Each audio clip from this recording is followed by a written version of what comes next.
जो पिछली बार भारत बंद हुआ था वो SC ST एट्रोसिटी एक्ट को लेकर के हुआ था, वो सफल हुआ, सरकार दबाव में आई। आज का जो भारत बंद है, सरकार बैठ करके तमाशा देख रही है। सरकार ये देख रही है कि जाटव, चमार, महार, पासी और मीणा, इनके खिलाफ वाल्मीकि समाज जो खड़ा हुआ है, ये आपस में कैसे लड़ें, इन पर आपस में कैसे मुकदमे हों, एक भाई छोटे भाई बड़ा भाई को कैसे पीटे, बड़ा भाई छोटे भाई को कैसे पीटे, तो ये आपस में लड़ाने की साजिश है। मैं तमाम वाल्मीकि समाज के भाइयों से, साथियों, जैसा कि आप सबकी जानकारी में होगा, हमें भी आप सबके द्वारा ही जानकारी मिल रही है कि आगामी 21 अगस्त को भारत बंद का आह्वान किया गया है।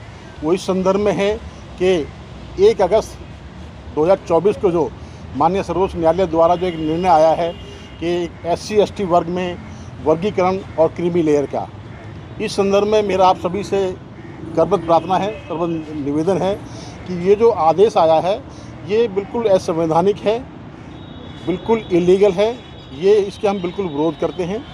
नो डाउट, इसमें कोई शक नहीं है कि वो संविधान के विरुद्ध एक न्यायपालिका द्वारा एक सरकार ने ही एक निर्णय लाया गया है, जिससे समाज में एक विघटन की स्थिति पैदा हो रही है।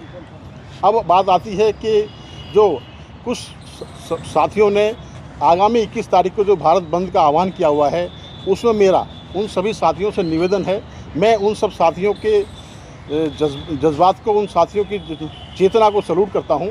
साथ ही साथ उन सब से ये आग्रह भी करता हूं कि वो किसी भी तरह का असंवैधानिक कार्य ना करें, कोई तोड़ फोड़, किसी तरह की कोई मतलब इस एक अराजकता में इस बंद को ना करें।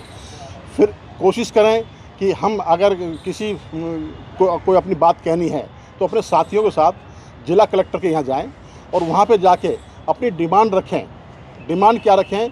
देश में जो सफाई कर्मचारी वर्ग है हमारा, जिसका इस ठेकेदारी प्रथा के द्वारा एक शोषण किया जा रहा है, उस शोषण को बंद करके देश की तमाम जितने भी सफाई कर्मचारी के पद हैं वो सब सरकार के द्वारा परमानेंट उसकी नियुक्ति की जाए और उनको पूरा हक दिया जाए उनका।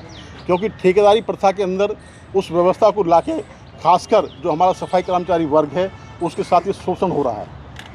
इस शोषण को रोकने के लिए वो जिला कलेक्टर को अपना ज्ञापन दें और सरकार को इसके लिए बाध्य करें कि इस तरफ कदम उठाए। इसके साथ साथ अगर वो इस आरक्षण में जो वर्गीकरण की बात करते हैं, जहाँ तक आरक्षण की बात है, देखिए आरक्षण तब मिलेगा ना जब आरक्षण के लिए पद होंगे। जब सरकार में पद ही नहीं होंगे तो आरक्षण का क्या लाभ है?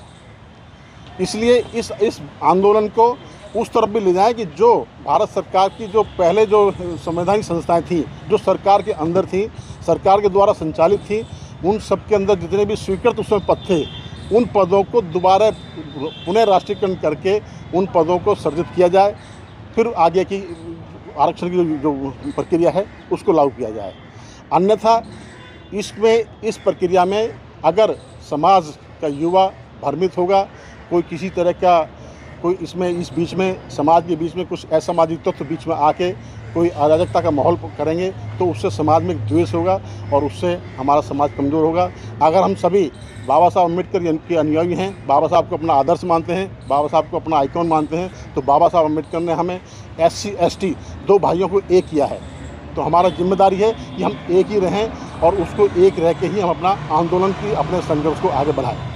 बालक राम जी, ऐसा तो नहीं है कि वाल्मीकि समाज ने कॉल ये दिए कि अगर चमार अगर भारत बंद करता है तो हम उनके विरोध में खड़े होंगे, उस डर से आप अपना निर्णय चेंज तो नहीं कर रहे?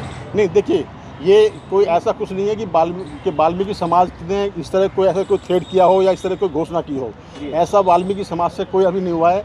आप गत वर्ष में देखेंगे, चाहे हाथरस का कांड हो, जहाँ भी वाल्मीकि समाज में किसी तरह का कोई शोषण होता है तो खासकर जो अम्बेडकर समाज है वो सबसे आगे खड़ा हुआ मिलता है उनके लिए, कहीं भी पीछे नहीं हटा है और आज भी साथ है, आगे भी साथ रहेगा। इसमें किसी तरह कोई द्वेष नहीं है, हम सब एक हैं। और आप देखेंगे कि गांव में अगर आपके साथ अगर जातीय शोषण होता है तो आपको कैसे संबोधन किया जाता है? पर्टिकुलर दोनों को एक किया के शोषण किया जाता है ना, तो हम एक ही हैं। तो इसलिए इसमें कोई शक नहीं है कि हम इसमें विघटन ना करें।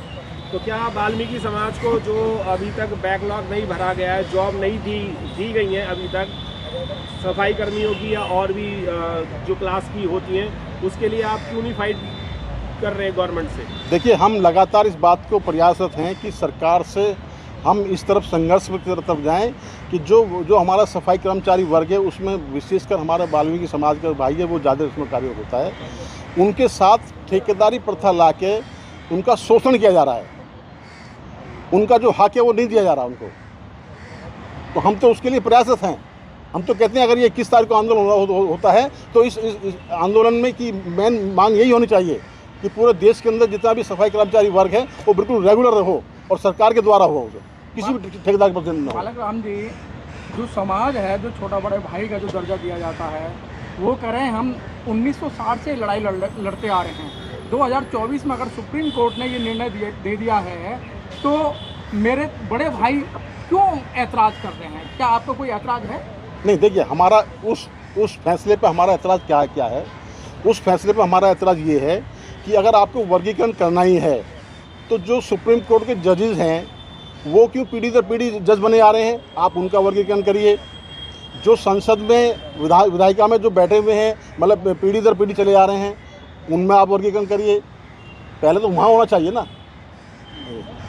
बड़ी मुश्किल से बाबा साहब अम्बेडकर के द्वारा बनाए हुए संविधान से ये समाज एकजुट हुआ है, तो इस समाज में दरार डालने की कोशिश ना करें। मैं बड़ा खुशी के साथ इस बात को एक्सेप्ट कर रहा हूं कि आज बालकराम बौद्ध जी और उनके साथियों के द्वारा ये जिम्मेदारी के साथ कहा गया है कि हम भारत बंद का हिस्सा नहीं हैं, और उसका कारण उन्होंने बताया है कि अपने ही लोगों को सरकार के द्वारा आपस में जिस प्रकार से लड़ाने की कोशिश की जा रही है, सरकार ने जिस सरकार के दबाव में जिस प्रकार से सुप्रीम कोर्ट का डिसीजन आया है SC ST में वर्गीकरण को लेकर के, और ख़ास तौर से उत्तर भारत में वाल्मीकि समाज जो इस बात को लेकर के बड़ा उत्साहित है और वो कह रहा है कि हमारे बच्चों को नौकरियां मिलेंगी।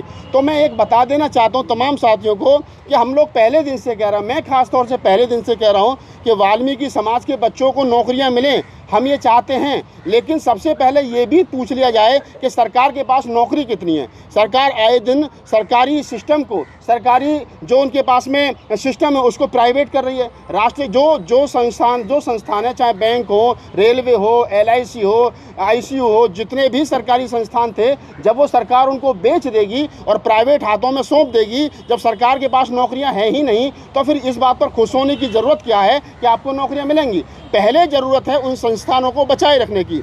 दूसरा, आज बालकराम बौद्ध जी और उनके साथियों के द्वारा जो ये बात कही गई है कि हम भारत बंद का हिस्सा नहीं हैं, तो इसमें एक जीता जागता उदाहरण 2 अप्रैल 2018 का है। 2 अप्रैल 2018 को जब भारत बंद हुआ तो उसमें लाखों बच्चों पर मुकदमे हुए, लाखों बच्चे जेल गए। आज भी 18 से और 24 में हम खड़े हैं, लगभग 6 वर्षों के बाद में आज भी हमारे बच्चे कोर्ट और कचहरियों के चक्कर लगा रहे हैं, जिसके चलते समाज को एक बहुत तगड़ा नुकसान उठाना पड़ा। जो बच्चे किसी प्राइवेट सेक्टर में जाकर के नौकरी कर सकते थे, जो बच्चे सरकारी सिस्टम का हिस्सा बन सकते थे, जो MP MLA विधायक बन सकते थे, आज वो मुकदमे के चक्कर में पड़कर उनका जीवन जो है वो खराब हो गया है। 13 बच्चे शहीद हुए थे 2 अप्रैल के।